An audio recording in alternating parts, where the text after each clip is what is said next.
माननीय सभासदों, माननीय अध्यक्ष जी,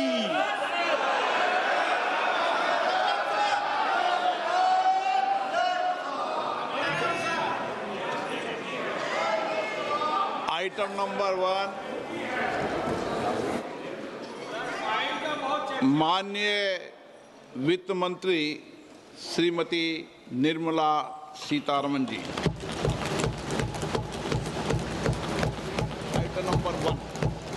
Item number 1. Sir, with your permission, I rise to lay on the table a copy each of the following papers, Hindi and English versions, under Article 281 of the Constitution, Report for 2026 to 2031, Volume 1, Main Report of the 16th Finance Commission. 2. Report for 2026-2031, Volume 2, Annexures of the 16th Finance Commission. Number 3, explanatory memorandum as to the action taken on the recommendations contained in the above report. Item number 2, माननीय वित्त मंत्री निर्मला सीतारमन जी।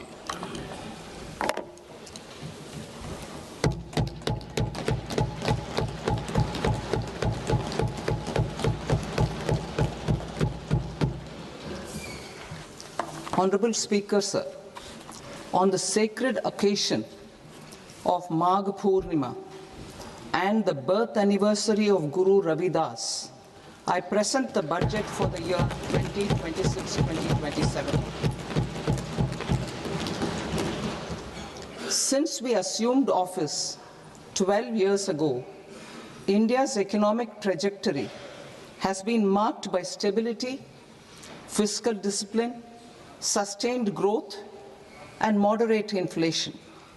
This is the result of conscious choices we have made, even in times heightened uncertainty and disruption.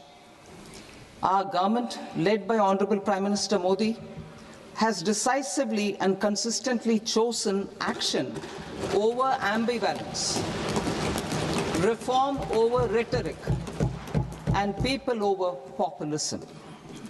We have pursued far-reaching structural reforms, fiscal prudence and monetary stability, whilst maintaining a strong thrust on public investment. Keeping Atmanirbharta as a lodestar, we have built domestic manufacturing capacity, energy security, and reduced critical import dependencies. Simultaneously, we have ensured that citizens benefit from every action of the government, undertaking reforms to support employment generation, agricultural productivity, household purchasing power, and universal services to people. These measures have delivered a high growth rate of around 7% and helped us make substantial strides in poverty reduction and improvement in the lives of our people. Today, we face an external environment in which trade and multilateralism are imperiled and access to resources and supply chains are disrupted. New technologies are transforming production systems while sharply increasing demands on water, energy, and critical minerals. India will continue to take confident steps towards Viksit Bharat, balancing ambition with inclusion. As a growing economy with expanding trade and capital needs, India must also remain deeply integrated with global markets, exporting more and attracting stable long-term investment.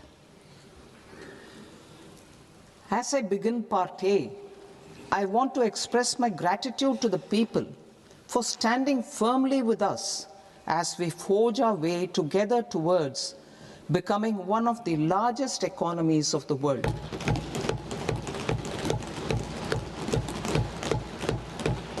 Our aim is to transform aspiration into achievement and potential into performance as we ensure that the dividends of growth reach every farmer, the scheduled caste, the scheduled tribes, the nomads, the youth, the poor, and the women. In Vikasit Bharat Young Leaders Dialogue 2026, several innovative ideas were shared with our Prime Minister, which have inspired many of the proposals, making this a unique Yuva Shakti-driven budget. Our government's sankalp is to focus on our poor, underprivileged, and the disadvantaged. To deliver on this sankalp, and given that this is the first budget prepared in Kartavya Bhavan, we are inspired by three Kartavya. Our first Kartavya is to accelerate and sustain economic growth by enhancing productivity and competitiveness and building resilience to volatile global dynamics. Our second Kartavya is to fulfill aspirations of our people and build their capacity, making them strong partners in India's path to prosperity. Our third Kartavya, aligned with our vision of Sabka Saath, Sabka Vikas, is to ensure that every family, community, region, and sector has access to resources, amenities, and opportunities for meaningful participation. This threefold approach requires a supportive ecosystem. The first requirement is to sustain the momentum of structural reforms, continuous, adaptive, and forward-looking. Second, a robust and resilient financial sector is central to mobilizing savings, allocating capital efficiently, and managing risks. Third, cutting-edge technologies, including AI applications, can serve us as force multipliers for better governance. Reform Express. Our government has undertaken comprehensive reforms towards creating employment, boosting productivity, and accelerating growth. After the Prime Minister's announcement on Independence Day in 2025, over 350 reforms have been rolled out. This includes GST simplification, notification of labor codes, and rationalization of mandatory quality control orders. High-level committees have been formed, and in parallel, the central government is working with the state governments on deregulation and reducing compliance requirements. The Reform Express is well on its way and will maintain its momentum to help us fulfill our Kartavya. I now move to specific proposals.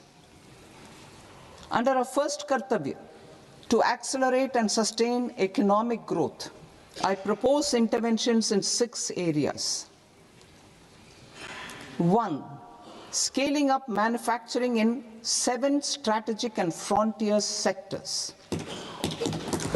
2. Rejuvenating legacy industrial sectors. 3. Creating champion MSMEs. 4. Delivering a powerful push for infrastructure. 5. Ensuring long-term security and stability.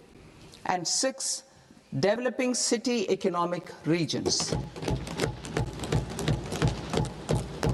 Scaling up of manufacturing in 7 strategic and frontier sectors. Biopharma Shakti, meaning biopharma strategy for health advancement through knowledge, technology, and innovation. India's disease burden is observed to be shifting towards non-communicable diseases like diabetes, cancer, and autoimmune disorders. Biologic medicines are key to longevity and quality of life at affordable costs. To develop India as a global biopharma manufacturing hub,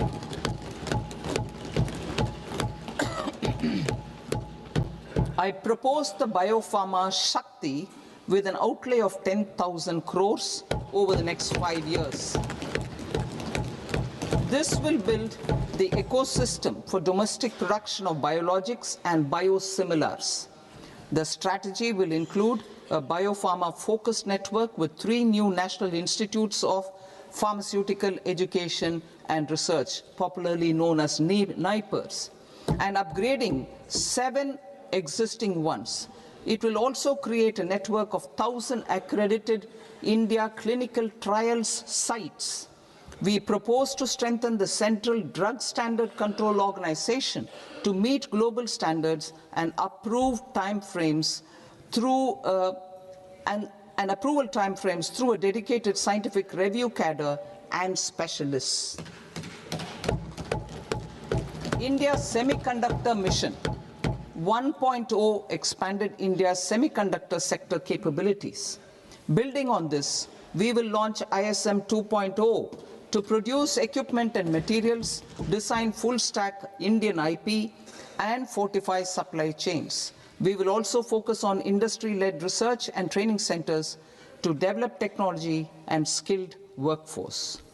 The Electronics Components Manufacturing Scheme, launched in April 2025 with an outlay of 22,919 crores, already has investment commitments at double the targets.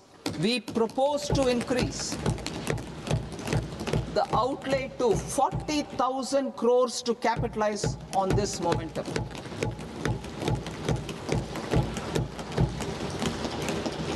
A scheme for rare earth permanent magnets was launched in 2025 November. We now propose to support the mineral-rich states of Odisha, Kerala, Andhra Pradesh, and Tamil Nadu to establish dedicated rare earth corridors to promote mining, processing, research, and manufacturing. To enhance domestic chemical production and reduction import dependency and reduce import dependency, we will launch a scheme to support states in establishing 3 dedicated chemical parks through challenge route on a cluster-based plug-and-play model. Strong capital goods.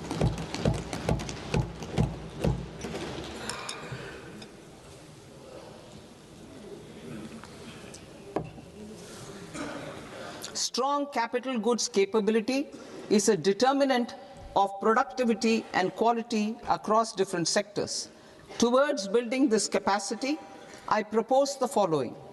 High-tech tool rooms will be established by central public sector enterprises at 2 locations as digitally enabled automated service bureaus that locally design, test, and manufacture high-precision components at scale and at lower cost.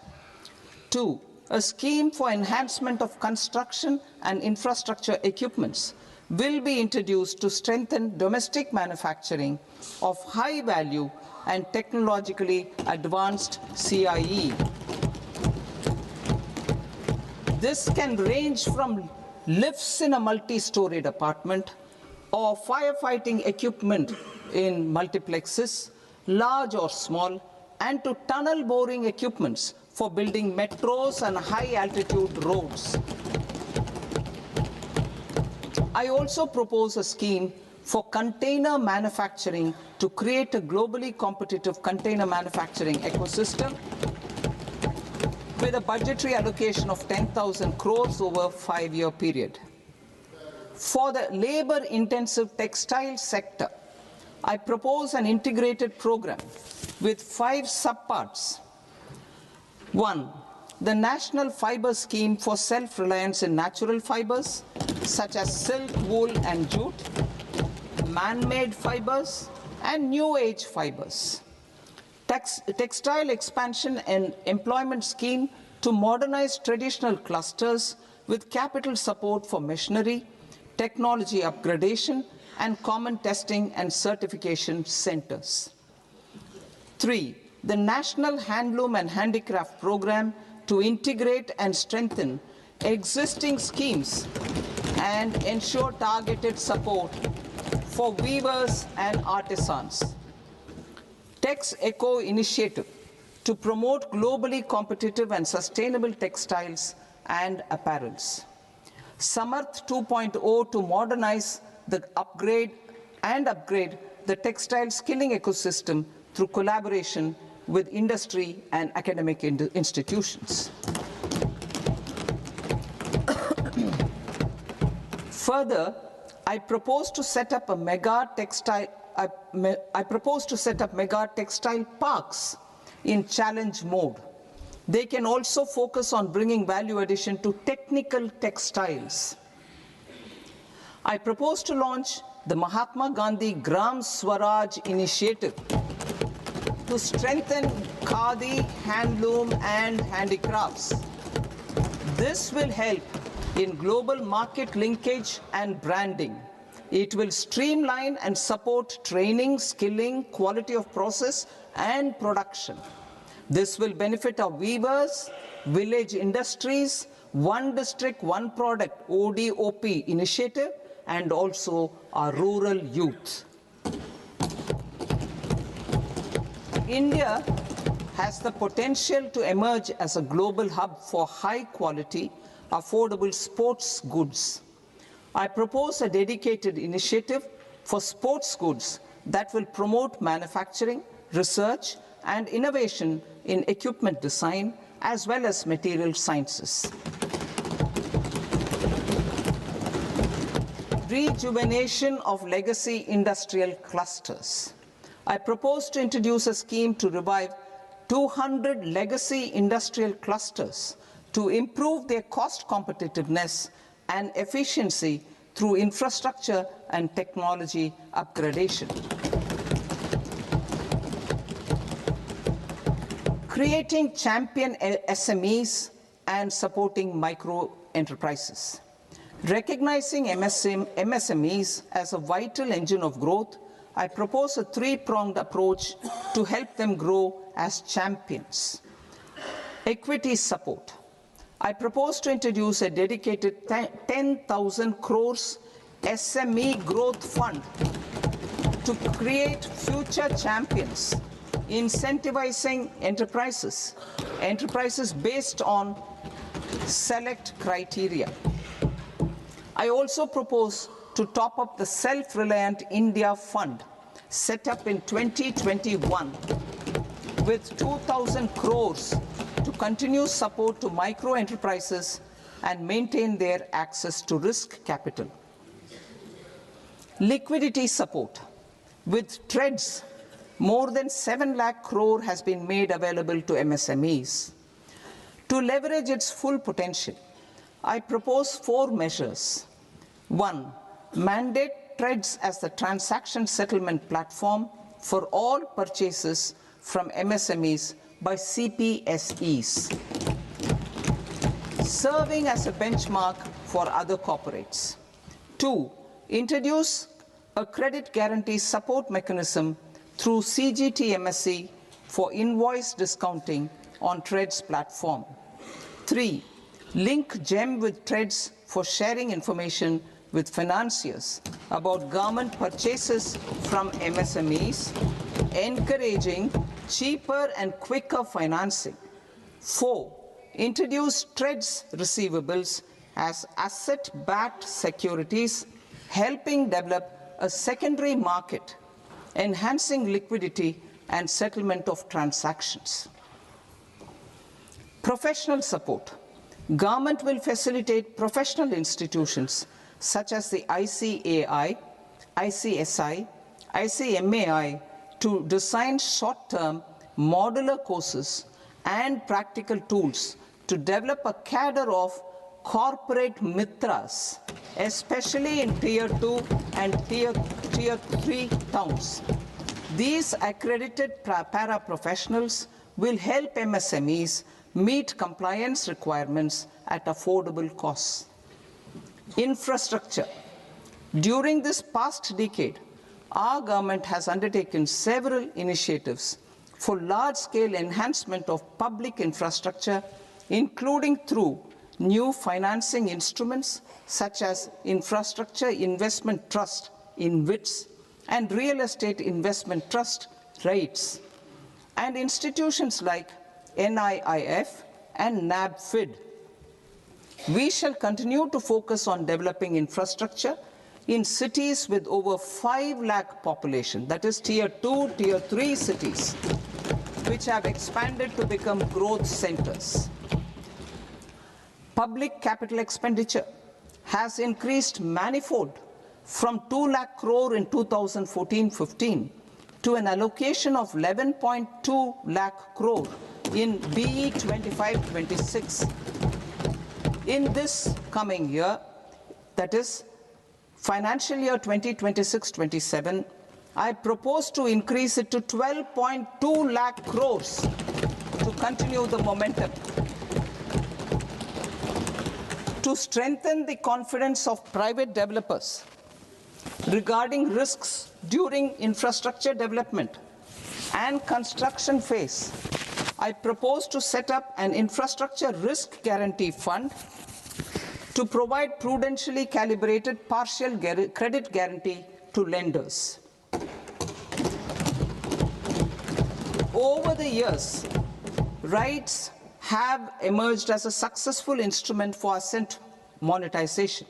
I propose to accelerate recycling of significant real estate assets of the CPSEs through the setting up of dedicated rights. To promote environmentally sustainable movement of cargo, I propose to 1. Establish new dedicated freight corridors connecting Dankuni in the east to Surat in the west.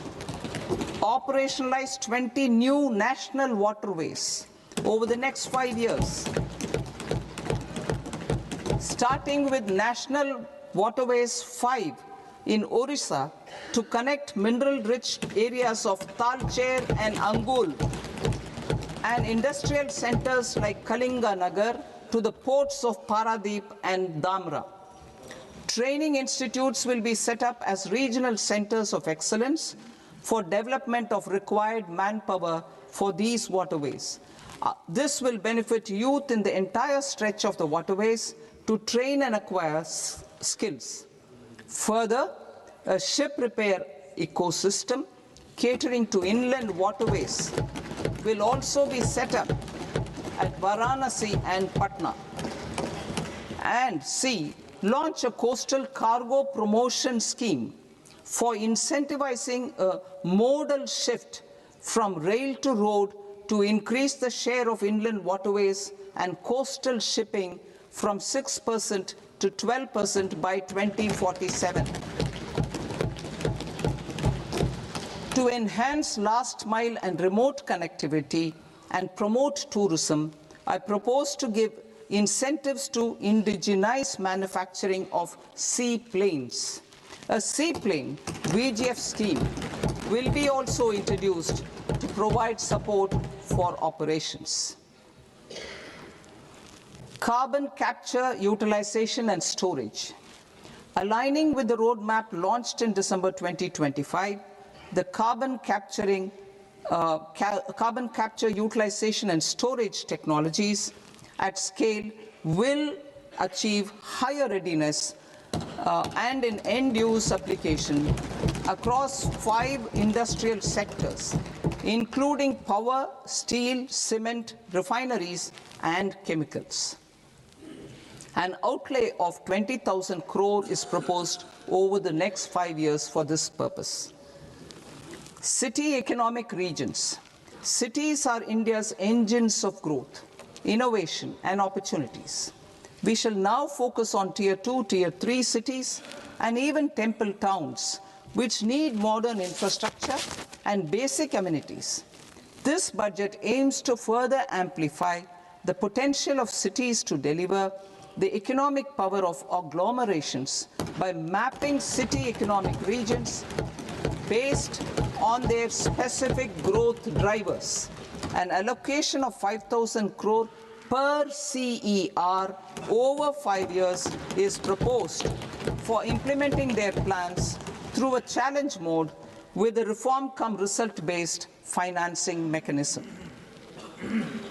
In order to promote environmentally sustainable passenger systems, we will develop 7 high-speed rail corridors between cities as growth connectors, namely Mumbai to Pune, Pune to Hyderabad, Hyderabad to Bengaluru, Hyderabad to Chennai, Chennai to Bengaluru, Delhi to Varanasi, Varanasi to Siliguri.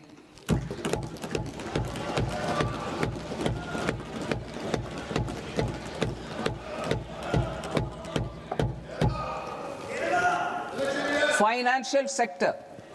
The Indian banking sector today is characterized by strong balance sheet, historic highs in profitability, improved asset quality, and coverage exceeding 98% of villages in the country. At this juncture, we are well placed to futuristically evaluate the measures needed to continue on the path of reform-led growth of this sector.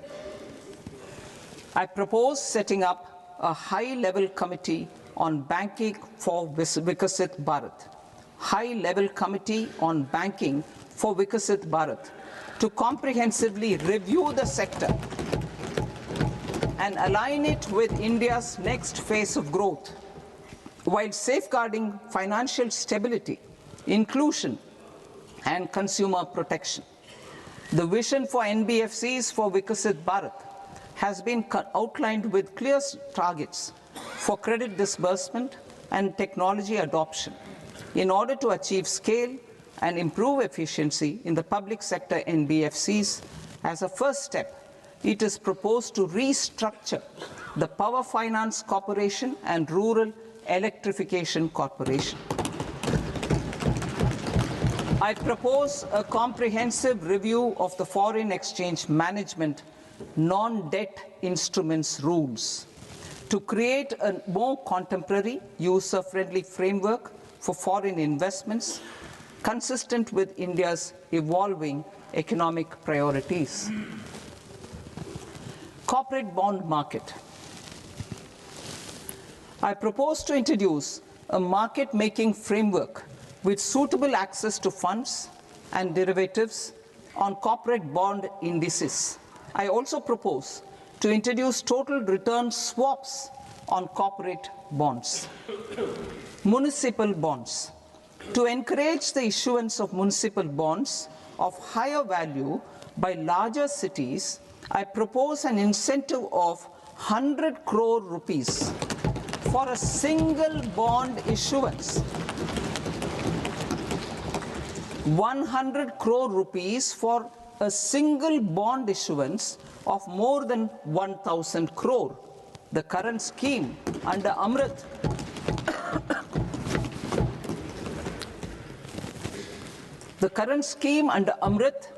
which incentivizes issuances up to 200 crores only, will also continue to support smaller and medium towns. That will also continue to support the smaller and medium towns. Ease of doing business. Individual persons resident outside India, PROI, will be permitted to invest in equity instruments of listed Indian companies through the Portfolio Investment Scheme. It is also proposed to increase the investment limit for an individual PROI under the scheme from 5% to 10%, with an overall investment limit for all individual PROIs to 24% from the current 10%. Emerging technologies including AI. 21st century is technology driven. Adoption of technology is for the benefit of all people. Farmers in the field, women in STEM, youth keen to upskill, and Divyangjan to access newer opportunities. The government has taken several steps to support new technologies through AI Mission, National Quantum Mission, Anusandhan National Research Fund, and Research and Development and Innovation Fund. Our second kartavya is to fulfill aspirations and build capacities. Close to 25 crore individuals have come out of multi-dimensional poverty through a decade of our government's sustained and reform-oriented efforts.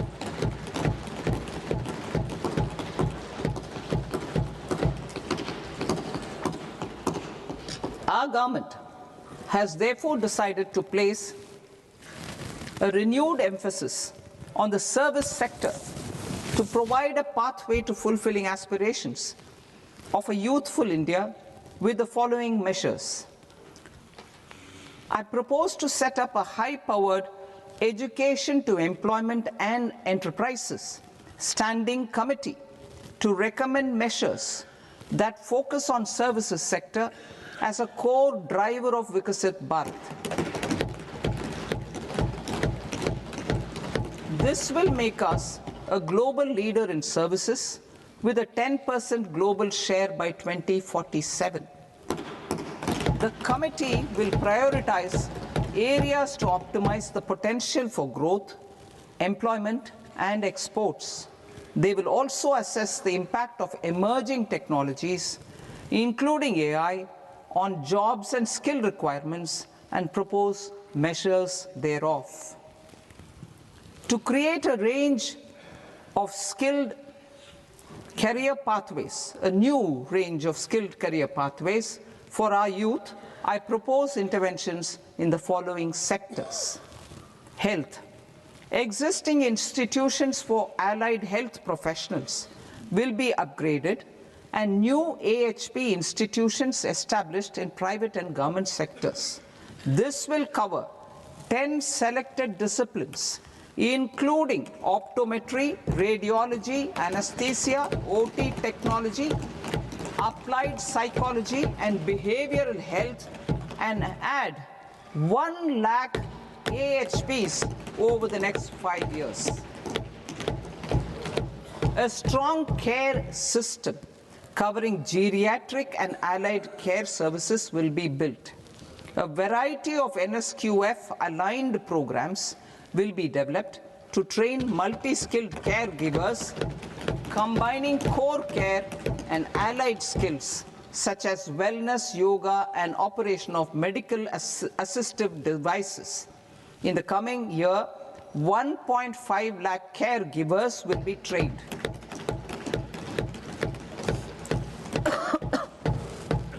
Hubs for medical value tourism. To promote India as a hub for medical tourism services, I propose to launch a scheme to support states in establishing 5 regional medical hubs in partnership with the private sector.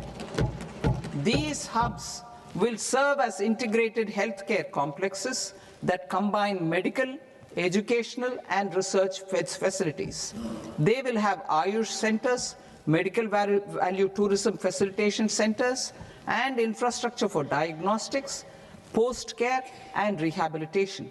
These hubs will provide diverse opportunities, job opportunities for health professionals, including doctors and AHPs.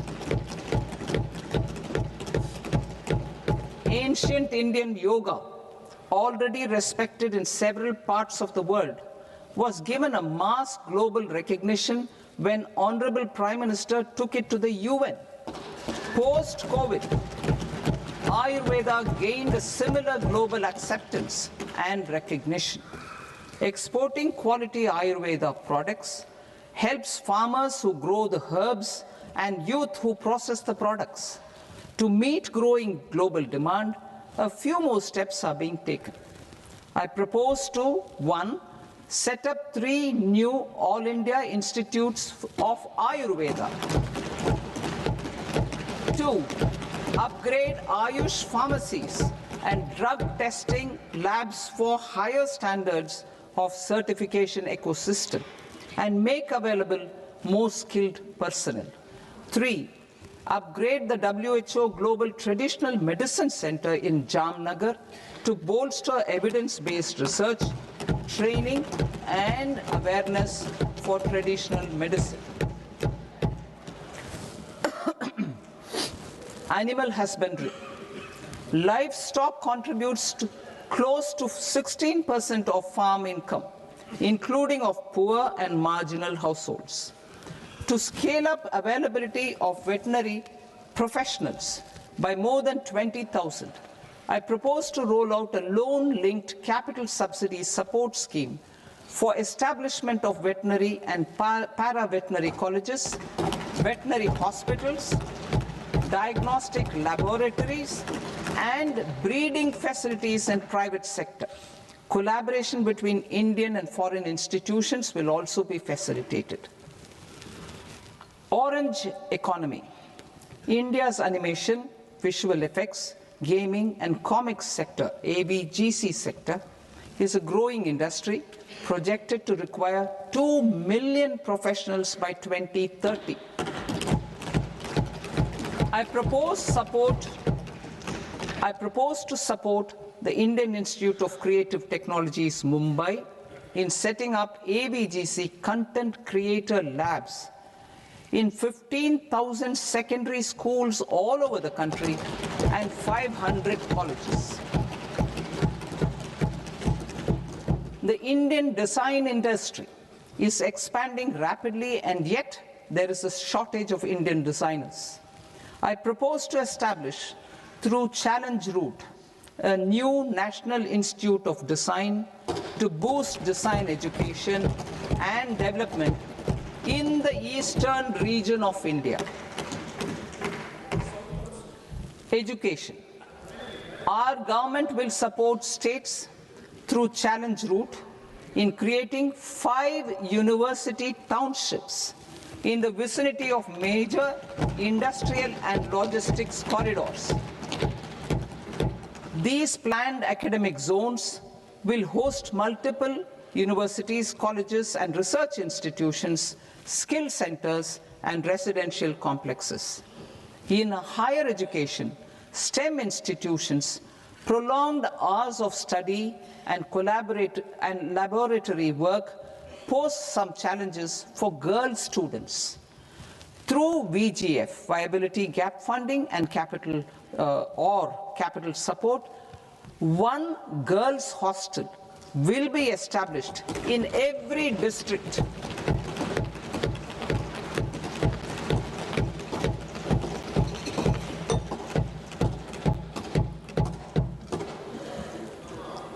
To promote astrophysics and astronomy via immersive experiences.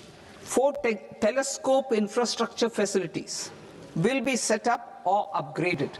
The National Large Solar Telescope, the National Large Optical Infrared Telescope, the Himalayan Chandra Telescope, and the Cosmos 2 Planetarium. Tourism. The tourism sector has the potential to play a large role in the employment generation, forex earnings, and expanding the local economy. I propose to set up a National Institute of Hospitality by upgrading the existing National Council for Hotel Management and Catering Technology.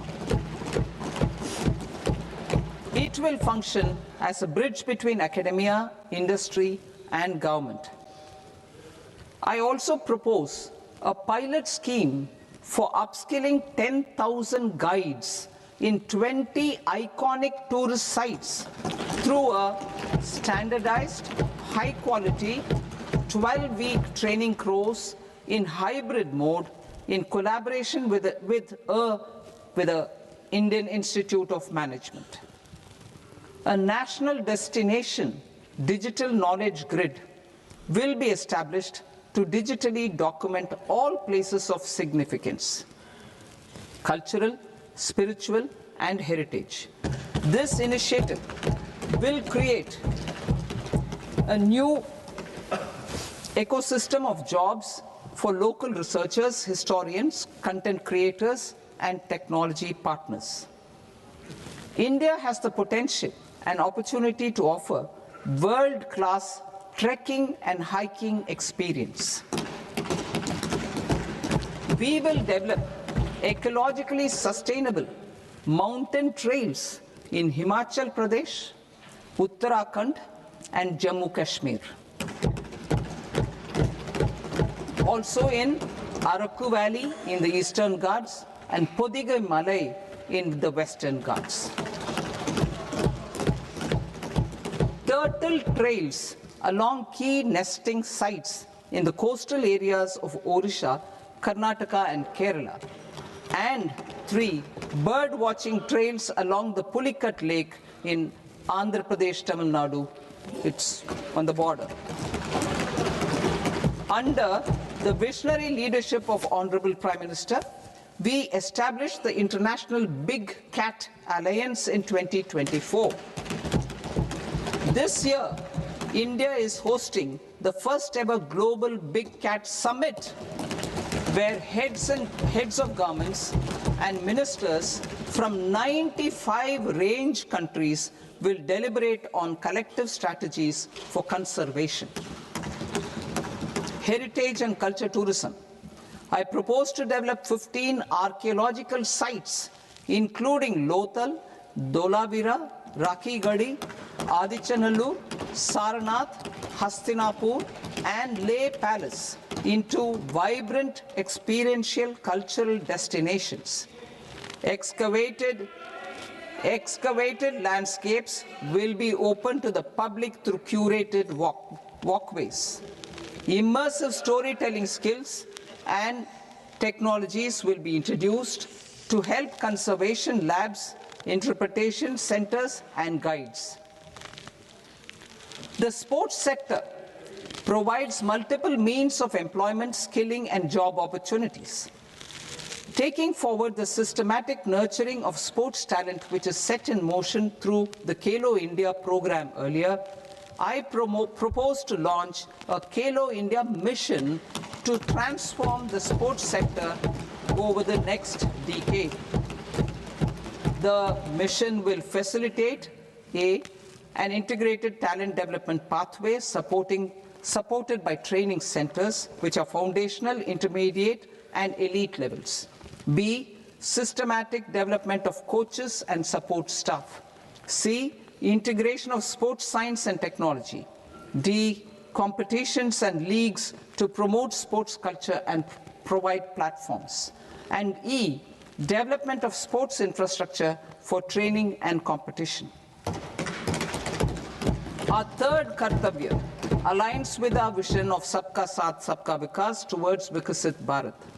This requires targeted efforts for 1, increasing farmer incomes through productivity enhancement and entrepreneurship, with special attention to small and marginal farmers. B, empowering Divyangjan through access to livelihood opportunities, training, and high-quality assistive devices. C, empowering the vulnerable to access mental health and trauma care. D, focus on the Purvodaya states and the Northeast region to accelerate development and employment opportunities. Fisheries.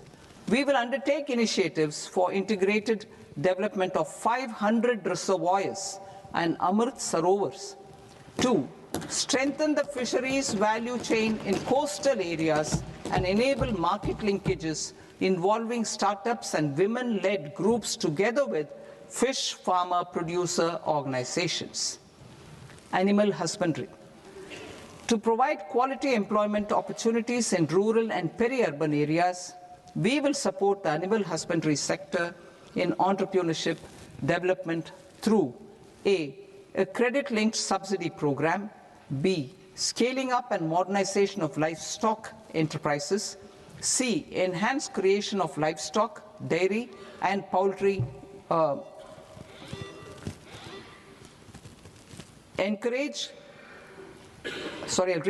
enhanced creation of livestock, dairy, and poultry-focused integrated value chains, and D, encourage creation of livestock farmer-producer organizations. High-value agriculture. To diversify farm outputs, increase productivity, enhance farmers' incomes, and create new employment opportunities, we will support high-value crops such as coconut, sandalwood, cocoa, cashew in the coastal areas, agar trees in Northeast and nuts such as almonds, walnuts, and pine nuts in our hilly regions. These, all of them, will be supported. India is the world's largest producer of coconuts. About 30 million people, including nearly 10 million farmers, depend on coconuts for their livelihood. To further enhance competitiveness in coconut production, I propose a coconut promotion scheme to increase production and enhance productivity through various interventions, including replacing and non-productive trees with new saplings or plants or varieties in major coconut growing states. A dedicated program is proposed for Indian cashew and cocoa to make India self-reliant in raw cashew and coconut production and processing, enhance export competitiveness, and transform Indian cashew and Indian cocoa into premium global brands by 2030. Sandalwood. Sandalwood is closely linked to India's social and cultural heritage. Our government will partner with state governments to promote focused cultivation and post-harvest processing to restore the glory of the Indian sandalwood ecosystem, to rejuvenate old, low-yielding orchards, and expand high-density cultivation of walnuts, almonds, and pine nuts. We will support a dedicated program to enhance farmer incomes and in bringing value addition by engaging youth. Bharat Vistar, that is virtually integrated system to access agricultural resources. I propose to launch Bharat Vistar, a multilingual AI tool that shall integrate the AgriStack portals and the ICAR package on agricultural practices with AI systems. This will enhance farm productivity, enable better decisions for farmers, and reduce risk by providing customized advisory support. She Marts for rural women-led enterprises. Building on the success of Lakpati Didi program, I propose to help women take the next step from credit-linked livelihoods to being owners of enterprises.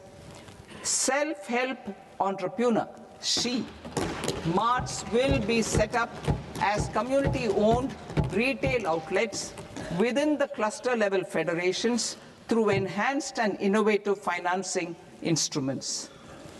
Empowering Divyangjan. Divyangjan Kaushal Yojana. Information technology, AVGC sectors, hospitality and food and beverages sectors often offer task-oriented and process-driven roles which are suitable for Divyangjan. We will ensure dignified livelihood opportunities through industry-relevant and customized training specific to each Divyangjan group. Divyang Sahara Yojana. Timely access to high-quality assistive devices for all eligible Divyangjan is a fundamental need.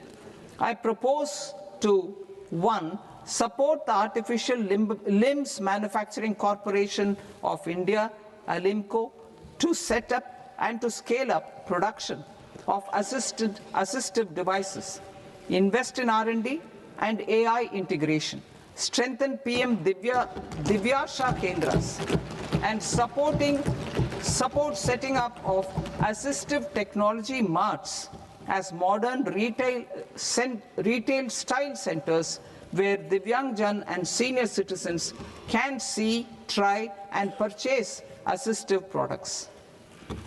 Reaffirming our commitment to mental health and trauma care. There are no national institutes for mental health care in North India. We will therefore set up a NIMHANS 2 and also upgrade national mental health institutes in Ranchi and in Tezpur as regional apex institutions. Emergencies expose families, particularly the poor and vulnerable, to unexpected expenditure. We will strengthen and increase these capacities by 50% in district hospitals by establishing emergency and trauma care centers. Focus on Purvodaya states and northeastern regions. Purvodaya, I propose the development of an integrated East Coast industrial corridor with a well-connected node at Durgapur, creation of 5 tourism destinations in 5 Purvodaya states, and the provision of 4,000 e-buses. Buddhist sites in northeastern region. The northeastern region is a civilizational confluence of Theravada and Mahayana or Vajrayana traditions. I propose to launch a scheme for development of Buddhist circuits in Arunachal Pradesh, Sikkim, Assam, Manipur, Mizoram, and Tripura. The scheme will cover preservation of temples and monasteries, pilgrimage interpretation centers, connectivity, and pilgrim amenities. 16th Finance Commission. On 17th November 2025, the 16th Finance Commission submitted its report to the President. As mandated under Article 281 of the Constitution, the government is to lay the report along with the explanatory memorandum on the action taken report on the recommendations of the Commission in Parliament, which, Sir, Honourable Speaker, you've allowed me to do at the commencement of this session. The government has accepted the recommendation of the Commission to retain the vertical share of devolution at 41%. As recommended by the Commission, I have provided 1.4 lakh crores of rupees to the states for the year 2026-2027 as Finance Commission grants. These include rural and urban local body and disaster management grants. Fiscal consolidation. Government has been delivering on our fiscal commitments consistently without compromising on social needs. To strive towards accepted standards of fiscal management in Budget 25-26, I had indicated that the central government would target reaching a debt to GDP ratio of 50 plus or minus 1% by 2030-31. In line with this, the debt to GDP ratio is estimated to be 55.6% of GDP in BE 26-27, compared to 56.1% of GDP in RE 25-26. A declining debt to GDP ratio will gradually free up resources for priority sector lending and expenditure by reducing the outgo on interest payments. One of the main operational instruments for debt targeting is the fiscal deficit. I am happy to inform this august House that I fulfilled my commitment made in 2021-2022 to reduce fiscal deficit below 4.5% of GDP by 25-26. In RE 25-26, the fiscal deficit has been estimated at par with BE of 2025-26 at 4.4% of GDP. In line with the new fiscal prudence path of debt consolidation, the fiscal deficit in BE 26-27 is estimated to be 4.3% of the GDP.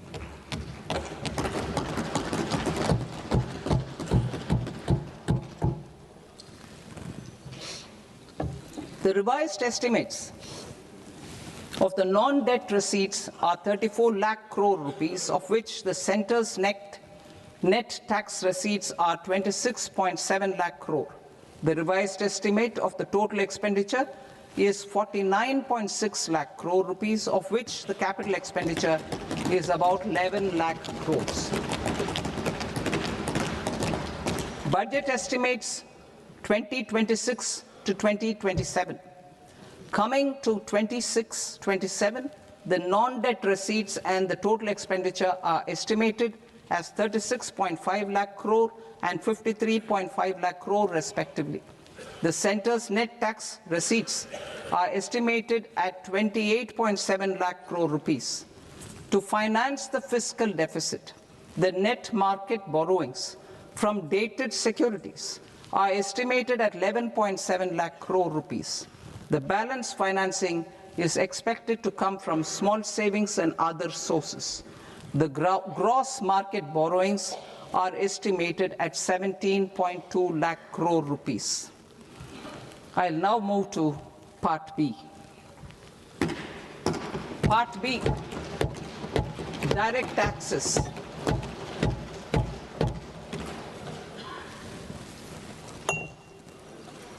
Honorable Speaker, sir, I now present my proposals on direct taxes. New Income Tax Act. In July 2024, I announced a comprehensive review of the Income Tax Act 1961. This was completed in a record time, and the Income Tax Act 2025 will come into effect from 1st April 2026. The simplified income tax rules and forms will be notified shortly, giving adequate time to taxpayers to acquaint themselves with its requirements. The forms have been redesigned such that ordinary citizens can comply without difficulty. Ease of living. I propose that any interest awarded by the Motor Accident Claims Tribunal to a natural person will be exempt from income tax, and any TDS on this account will be done away with.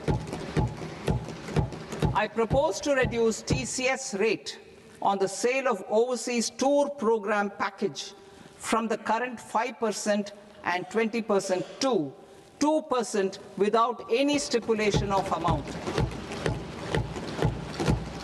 I propose to reduce TCS rate for pursuing education and for medical purposes under the Liberalized Remittance Scheme, popularly known as LRS, from 5% to 2%.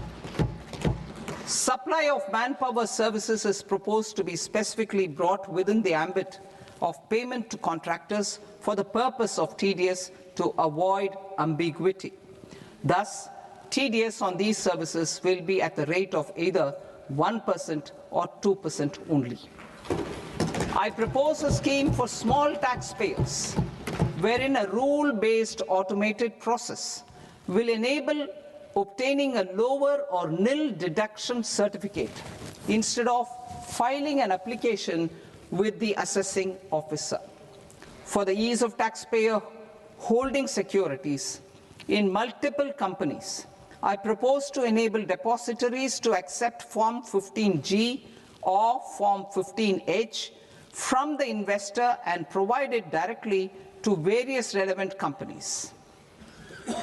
I propose to extend time available for revising returns from 31st December to up to 31st March with the payment of a nominal fee. I also propose to stagger the timeline for filing of tax returns. Individuals with ITR 1 and ITR 2 returns will continue to file till 31st July, and non-audit business cases or trusts are proposed to be allowed time till 31st August. TDS on sale of immovable property by a non-resident is proposed to be deducted and deposited through resident buyers and his or her PAN-based challan instead of requiring a TAN, which is a temporary accounting number.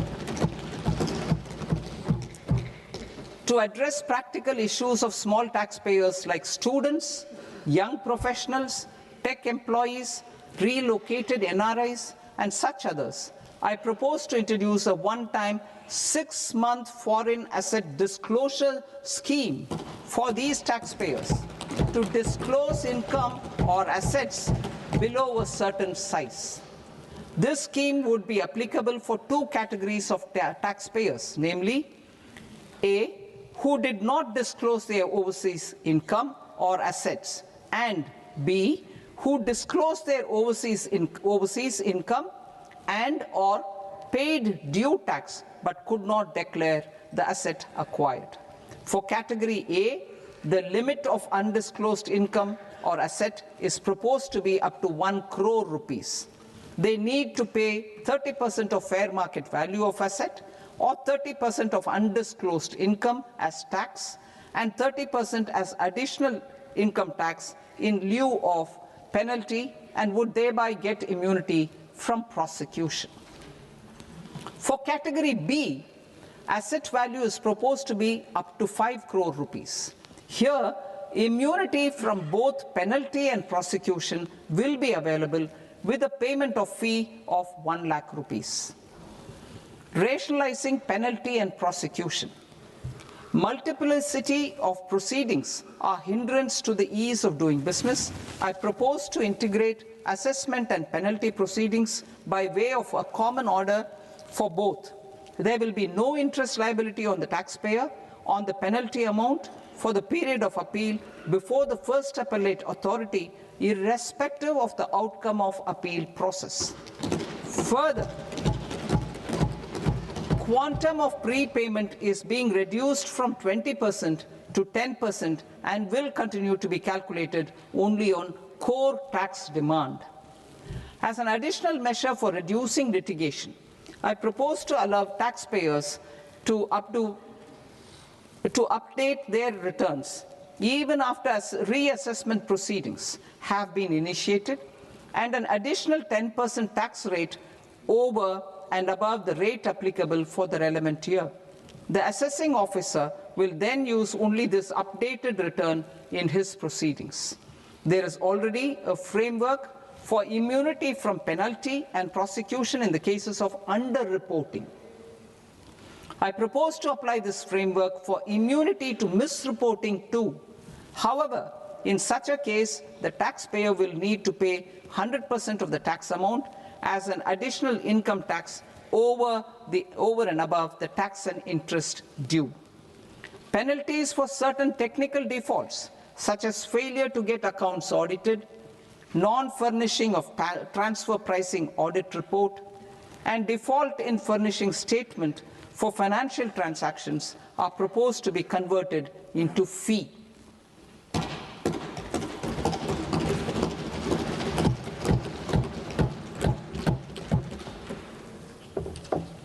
I propose to rationalize prosecution framework under Income Tax Act while maintaining a careful balance for deterrence in some serious offence.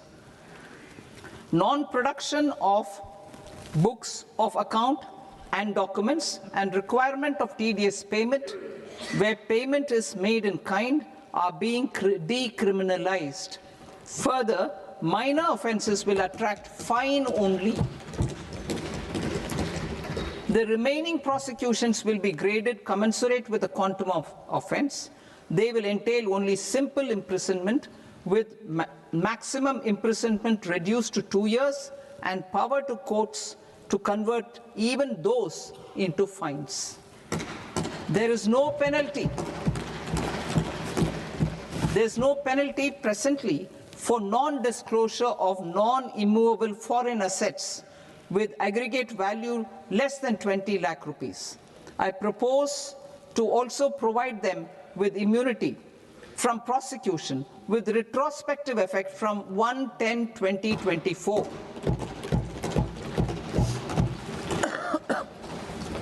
Cooperatives.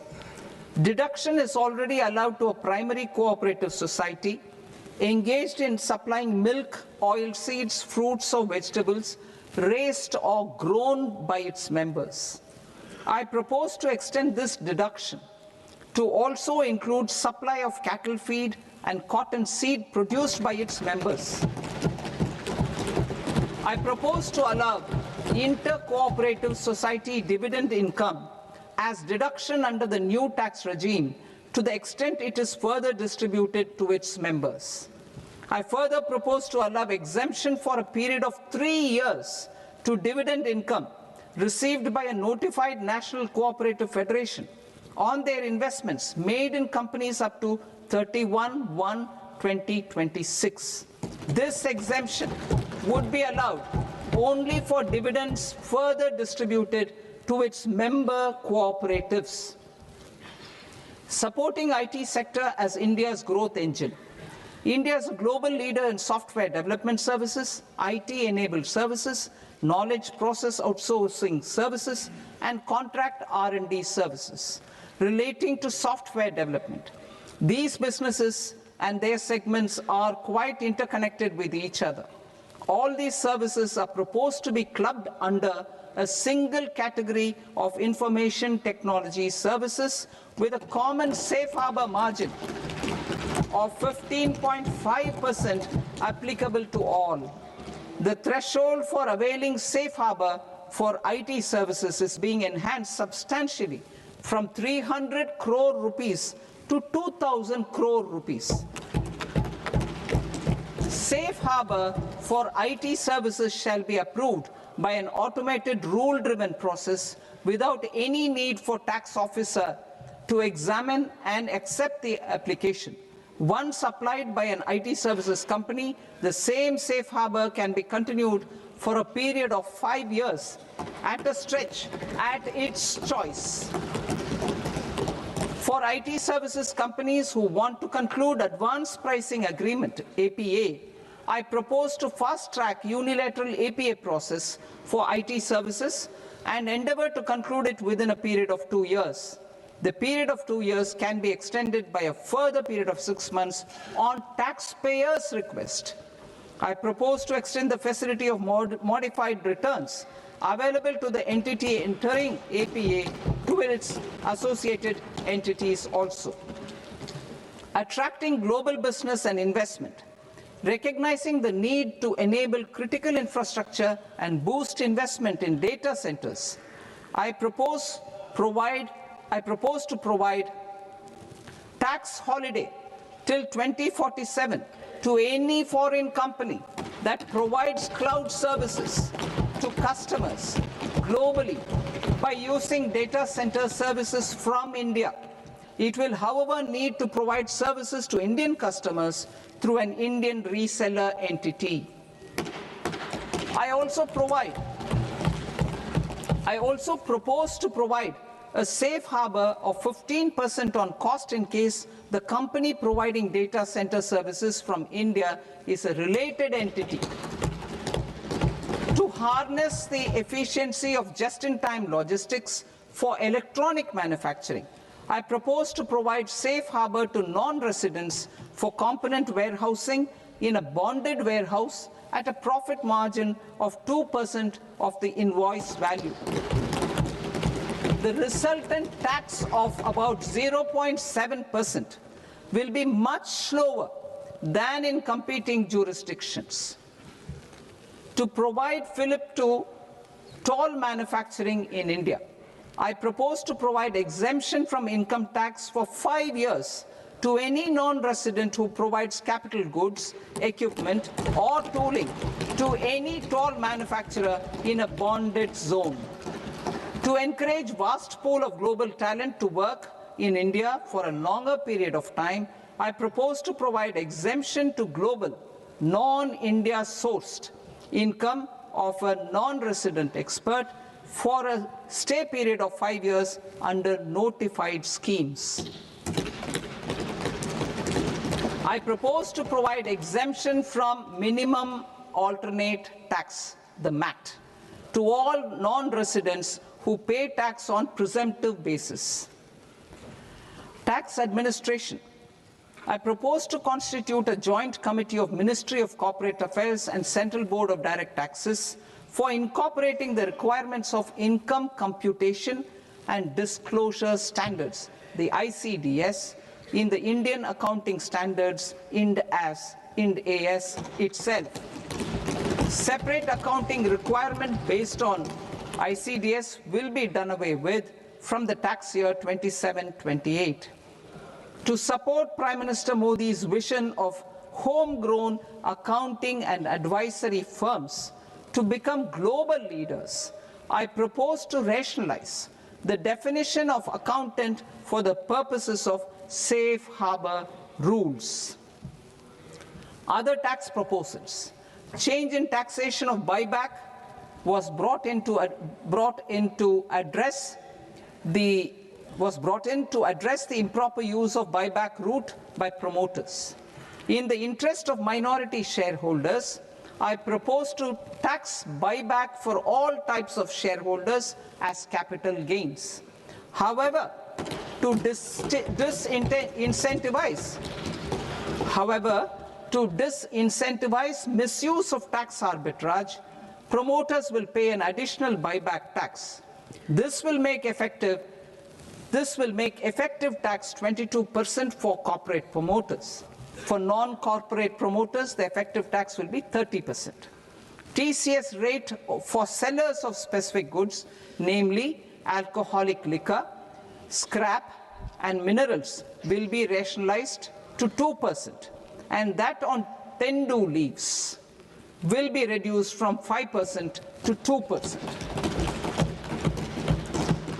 I propose to raise the STT on futures to 0.05% from the present 0.02%. STT on options premium and exercise of options are both proposed to be raised to 0.15% from the present rate of 0.1% and 0.125% respectively. We reformed the taxation landscape for corporates in 2019 by providing them a simplified regime with lower tax rate so that they could productively focus on business rather than on claim of deductions and exemptions. To encourage companies to shift to the new regime, set off of brought forward MAT credit, minimum alternate tax credit, is proposed to be allowed to companies only in the new regime. Set off using available MAT credit is proposed to be allowed to an extent of 1/4 of the tax liability in the new regime. MAT is proposed to be made final tax, so there will be no further credit accumulation from 1st April 2026. In line with this change, the rate of final tax is being reduced to 14% from the current MAT rate of 15%. The brought forward MAT credit of taxpayers accumulated till 30th March 2026 will continue to be available to them for set-off as above. Indirect taxes. I shall now take up proposals related to indirect taxes. My proposals for customs and central excise aim to further simplify the tariff structure, support domestic manufacturing, promote export competitiveness, and correct inversion in duty.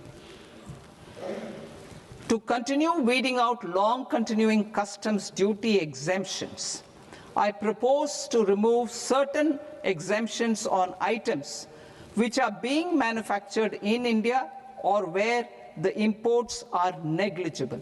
Similarly, to further simplify the process of ascertaining the rate of duty applicable on a particular item, I propose to incorporate certain effective rates in various customs notifications to the tariff schedule itself. I shall now take up sector-specific proposals. Promotion of exports of marine, leather, and textile products. I propose to increase the limit for duty-free imports of specified inputs used for processing seafoods for export from the current 1% to 3% of FOB value of the previous year's export turnover. I also propose to allow duty-free imports of specified inputs, which is currently available for exports of leather or synthetic footwear, to exports of shoe uppers as well.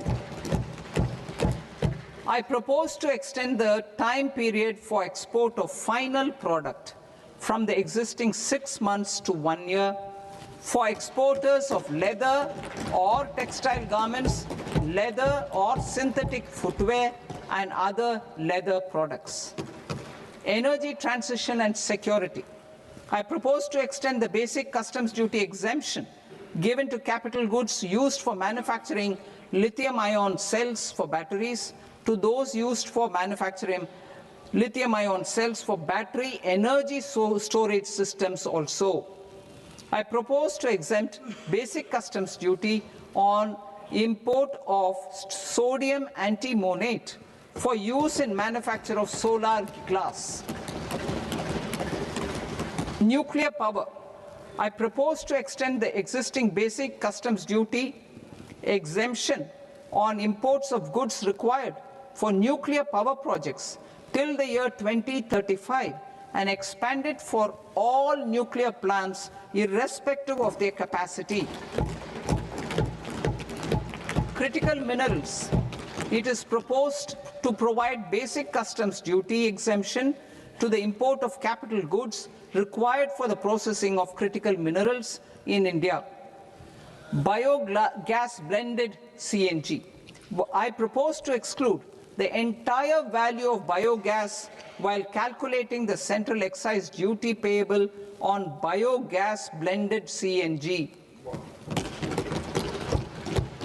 Civil and defense aviation. I propose to exempt basic customs duty on components and parts required for the manufacture of civilian training and other aircrafts. It is proposed to exempt basic customs duty on raw materials imported for the manufacture of parts of aircraft to be used in maintenance, repair, or overall requirements by units in the defense sector. Electronics. To deepen value addition in the consumer electronics sector, I propose to exempt basic customs duty on specified parts used in the manufacture of microwave ovens. Special economic zone. To address the concerns arising about utilization of capacity by manufacturing units in the special economic zones due to global trade disruptions, I propose as a special one-time measure to facilitate sales by eligible manufacturing units in SEZs to the domestic tariff area at concessional rates of duty. The quantity of such sales will be limited to a prescribed proportion of their exports. Necessary regulatory changes will be undertaken to operationalize the measures while ensuring level playing field for the units working in the DTA. Ease of living. To rationalize the customs duty structure for goods imported for personal use, I propose to reduce the tariff rate on all dutiable goods imported for personal use from 20% to 10%. To provide relief to patients, particularly those suffering from cancer, I propose to exempt basic customs duty on 17 drugs or medicines.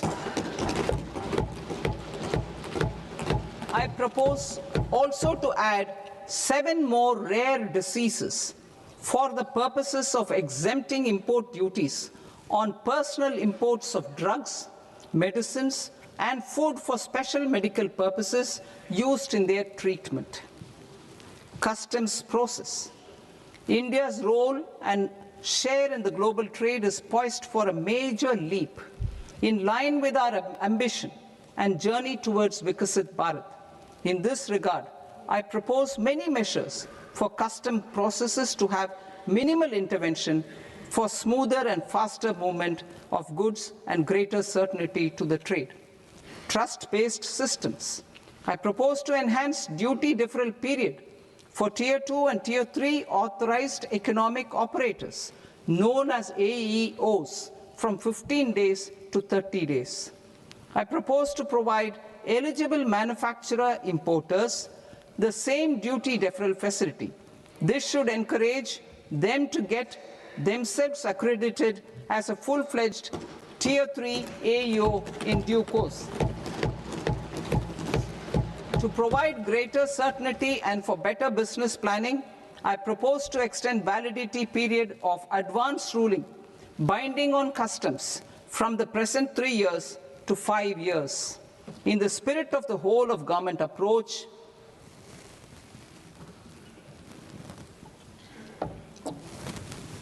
government agencies will be encouraged to leverage AEO accreditation for preferential treatment in clearing their cargo.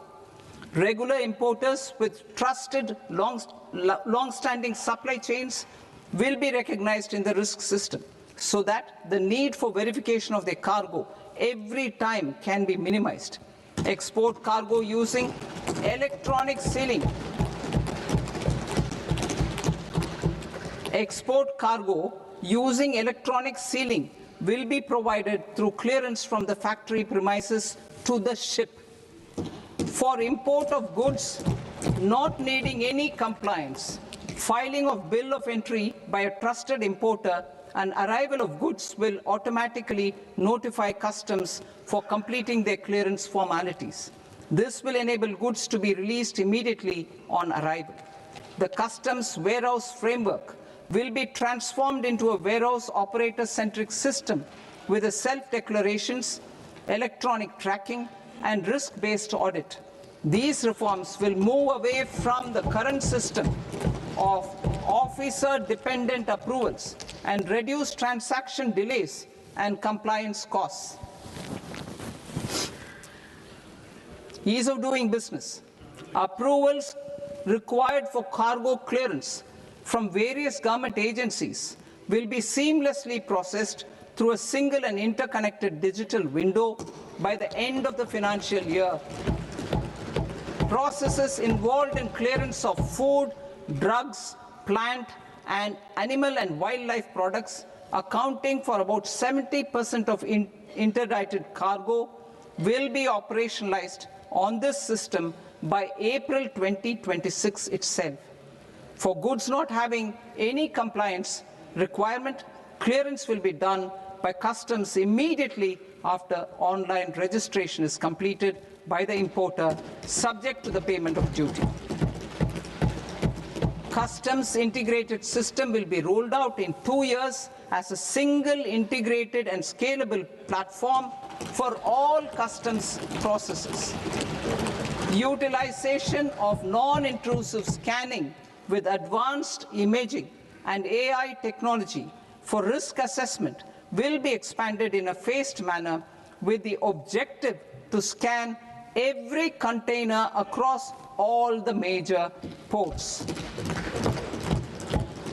New export opportunities to support Indian fishermen to fully harness the economic value of marine resources beyond our territorial waters. The following measures will be taken. A. Fish catch by an Indian fishing vessel in exclusive economic zone or on the high seas will be made free of duty. Landing of such fish on foreign port will be treated as export of goods. Safeguards will be put in place to prevent misuse during fish catch, transit, or transshipment. To support aspirations of India's small businesses, artisans, and startups to access global markets through e-commerce, I am pleased to announce complete removal of the current value cap of 10 lakh rupees per consignment on courier exports. In addition, handling of rejected and returned consignments will be improved with effective use of technology for identifying such consignments. I propose to revise provisions governing baggage clearance during international travel to address genuine concerns of passengers. The revised rules will enhance duty-free allowances in line with the present-day travel realities and provide clarity in temporary carriage of goods brought in or taken out. There are honest taxpayers who are willing to settle disputes by paying all their dues. but they get deterred due to negative connotation associated with penalty. They will now be able to close cases by paying an additional amount in lieu of penalty. Honorable Speaker, sir, with this, I commend the budget to this august House. Jai Hind.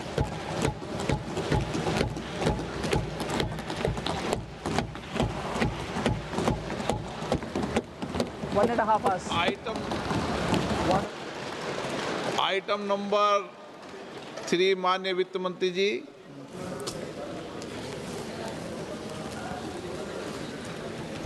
Item number 2, sir. 3। Sir, with your permission, I rise to lay on the table of the following statements under Section 3, 1 of the Fiscal Responsibility and Budget Management Act of 2003. Medium-term fiscal policy cum fiscal policy strategy statement and macroeconomic framework statement. Item number 4 माननीय वित्त मंत्री जी। Sir, with your permission, I move for leave to introduce the Finance Bill 2026. प्रश्न ये कि विधेयक को पुनर्स्थापित करने की अनुमति प्रदान की जाए। जो सदस्य इस पक्ष में हाँ गए, जो सदस्य विरोध में ना गए, मेरे विचार में निर्णय हाँ वालों के पक्ष में हाँ वालों के पक्ष में अनुमति प्रदान की जाती है। माननीय मंत्री जी, अब विधेयक पूरे स्थापित करें। Sir, I introduce the bill. माननीय सदस्यगण, आपको सूचित किया जाता है कि माननीय वित्त मंत्री जी के बजट भाषण की कॉपी पब्लिकेशन काउंटर पर ली जाती है। बजट भाषण और बजट से संबंधित दस्तावेज आपके मोबाइल फोन और मेंबर पोर्टल्स पर ही उपलब्ध है। सभा की कार्रवाई कल सोमवार दिनांक 2 फरवरी 2026 को प्राप्त 11 बजे तक के लिए स्थगित की जाती है।